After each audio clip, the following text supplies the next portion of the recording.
Dampak tertundanya penanganan medis ini berujung pada sebaran kasus dan potensi kematian yang tinggi.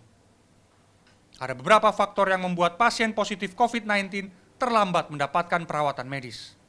Salah satu faktor berpengaruh adalah lambatnya penegakan diagnosis karena penggunaan rapid test. Menurut Dr. Tri Maharani dari Ikatan Dokter Emergensi Indonesia, kecepatan dalam mendeteksi COVID-19 adalah kunci pasien tersebut bisa sembuh atau sebaliknya meninggal dunia. Dan rapid test bisa membuat semuanya menjadi terlambat. Tri Maharani sendiri pernah dinyatakan positif COVID-19, padahal rapid test dinyatakan non-reaktif. Dia mengaku masih beruntung karena mendapatkan diagnosis yang cepat. Jadi misalnya orang ini sudah mendapatkan keluhan sakit, tetapi penegakan diagnosisnya tidak cepat-cepat dilakukan, atau sistem penegakan diagnosisnya membuat dia delay, maka fatalitas dia dan morbiditas dia, angka kesakitannya dia akan lebih meningkat sampai menuju mortalitasnya dia, kematiannya. Kenapa? Karena kita tidak bisa mengambil keputusan untuk treatment dengan cepat. Saya dulu pendaki gunung. Wali Kota Surabaya, Tri Risma hari ini mewacanakan penghentian rapid test dan berfokus pada swab test atau PCR. Namun saat mulai menyadari rapid test memperburuk situasi, Risma mengalami sejumlah kendala. Pemerintah Kota Surabaya kesulitan mendapatkan reagen atau zat kimia pendeteksi virus yang semakin langka dan mahal. Masalah lainnya adalah penolakan sejumlah masyarakat untuk ditesting setelah proses tracing. Bukan hanya di pasar dan di tempat umum. Penolakan swab test terjadi juga di kalangan orang yang anggota keluarganya terkonfirmasi positif COVID-19. Keluarga memang menjadi klaster-klaster kecil penularan, namun masif di Surabaya. Ketika ada satu pasien yang positif itu kan keluarga itu kan juga kami tracing.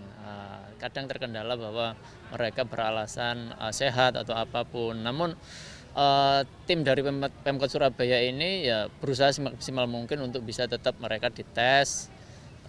Selanjutnya juga mereka diisolasi. Wawa, seorang warga Surabaya mengaku keberatan di swab test karena sudah menjalani rapid test.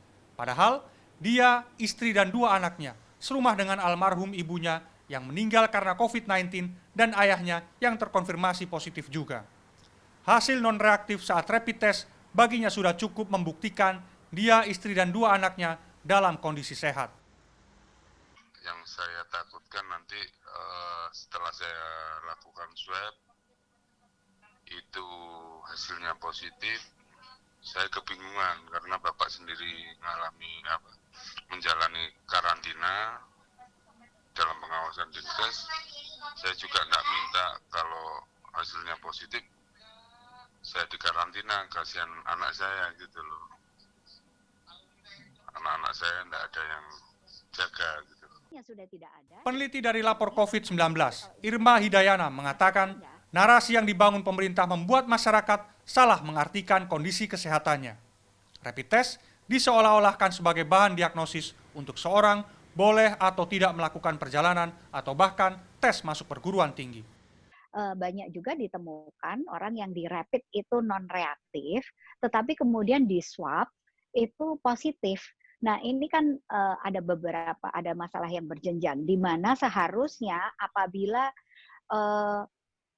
langsung dites secara diagnostik molekularnya, itu kan sudah pasti ya, meskipun ada waktu tunggulah hasil tes itu 2 hari, 3 hari, ada yang bisa 1 kali 24 jam, tetapi langsung menyasar pada persoalan. Meskipun belum ada penelitian yang menyebutkan ada korelasi langsung antara angka kematian tinggi dengan penggunaan rapid test, namun ia menyimpulkan rapid test bisa membuat sebaran COVID-19 menjadi semakin masif. Ditambah dengan faktor lain seperti komorbid, kondisi ini akan meningkatkan fatalitas kasus bahkan sampai kematian, terutama ketika fasilitas kesehatan dalam kondisi overload. Tim Liputan, CNN Indonesia.